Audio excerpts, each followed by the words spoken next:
नमस्कार मित्रों।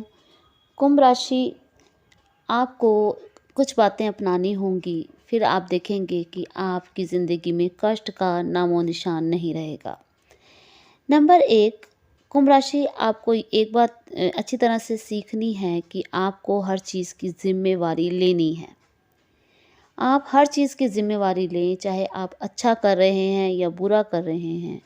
हर गलती के या हर अच्छे कर्म के ज़िम्मेवार आप ही हैं। क्योंकि भगवान जो हैं वो हमें आज़ादी देते हैं कर्मों की। इसलिए आप रिस्पॉन्सिबिलिटी लें कि हर कार्य जो है उसमें आपका जो है वो कारण है। कारण देखिए, अगर आप बहुत दुःख महसूस करते हैं, बहुत दुखी हैं, तो इसका कारण कोई और नहीं है, सिर्फ़ आप ही हैं। आपने कर्म ऐसे किए हैं किसी न किसी जन्म में, इस करके ही आप दुखी हैं। क्योंकि ईश्वर ने हर इंसान को बुद्धि दी है, हर इंसान जो है वो सोच समझ सकता है, क्रिएटिव होता है। इसलिए इसका सही इस्तेमाल करना हर इंसान को आना चाहिए। क्योंकि हर इंसान को पता होना चाहिए कि जो हम इंसान जो कर्म करते हैं वो कुछ नियम के अनुसार बंधे होते हैं। कुछ कर्म सही माने जाते हैं, कुछ गलत माने जाते हैं। अगर हम गलत कार्य करते हैं तो इसका कारण, अगर हम दुखी रहते हैं तो फिर हम सुख दुख की वजह भी हम ही हैं, कोई और नहीं है। जब हम ये बात समझ जाते हैं कि हमने किया है और हम जिम्मेवार हैं, तो कैसा कष्ट, आप खुद ही बताइए कैसा कष्ट। क्योंकि जो किया है वो तो भुगतना ही पड़ता है। इसलिए अपने हर काम की रिस्पॉन्सिबिलिटी लें। नंबर 2, कुंभ राशि, आपको कष्टों से मुक्ति चाहिए तो एक बात याद रखें, माफ़ी ज़रूर मांगें और प्रार्थना करें।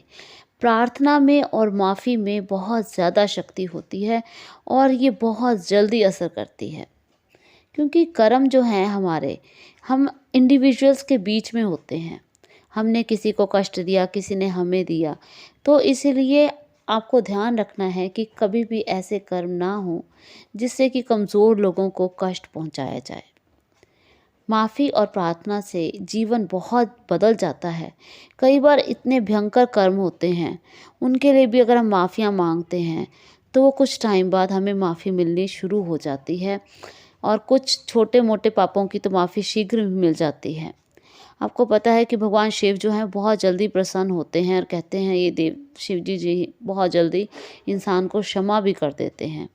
इसलिए शिव जी की उपासना ज़रूर करें और धीरे धीरे आपकी लाइफ देखिए बदलती जाएगी। और आप एक नियम बना लें, सुबह शाम आपने मन में बस माफ़ी मांगनी है कि अगर मुझसे कोई कर्म बुरा हो गया हो तो मुझे माफ़ कर दो भगवान। नंबर 3, कुंभ राशि, आपको ध्यान रखना है कि आपको थोड़ा-सा ग्रैटिट्यूड भी अपनाना है, थैंक्स करना है, आभार व्यक्त करना सीखें।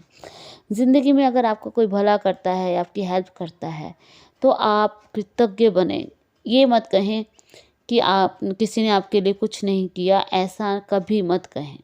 जो किया वो बहुत बढ़िया है, उसका शुक्रिया हमेशा करें, कृतज्ञ बनें और कभी भी ऐसा नहीं कहें कि हम आभार व्यक्त करना ज़रूर सीखें। नंबर 4, कुंभ राशि, आपको एक चीज़ का ध्यान रखना है कि आपने कमज़ोरों को नहीं सताना। आपने अपने मन में किसी के प्रति नफ़रत की भावना, बदले की भावना नहीं पालनी। क्योंकि जब हम किसी को कष्ट देने का सोचते हैं तो कष्ट हमें ही होता है। इसलिए गलत भाव को आप फेंक दें डस्टबिन में। अवॉइड करें, इग्नोर करें ऐसे लोगों को जो आपको कष्ट देते हैं, ऐसी बातों को। आपको पता होना चाहिए कि हमारा जो हृदय चक्र है उससे कमज़ोर होता है बदले की भावना से। और हृदय चक्र को मजबूत बनाने के लिए भगवान शिव की उपासना, ओम नमः शिवाय का मंत्र बहुत ज़्यादा शक्तिशाली होता है। इसलिए अपने हृदय चक्र को मजबूत बनाएं ताकि हार्ट अटैक जैसी बीमारियों से आप बचे रहें। इसलिए शिव जी की पूजा करें और ओम नमः शिवाय ज़रूर जपें। शिव और शव, इसमें एक मात्रा का ही अंतर है, इसलिए भगवान शिव की पूजा ज़रूर करें। नंबर 5, कुंभ राशि, अगर आप चाहते हैं कि आपकी ज़िंदगी में कोई कष्ट ना हो, आप निष्काम भाव से सेवा करें। हर इंसान की सेवा करें, लेकिन बदले में मत चाहें कि वो आपके लिए कुछ करे। और मंत्र जाप करें और हर श्वास पर भगवान का शुक्रिया करें और भगवान का नाम लें।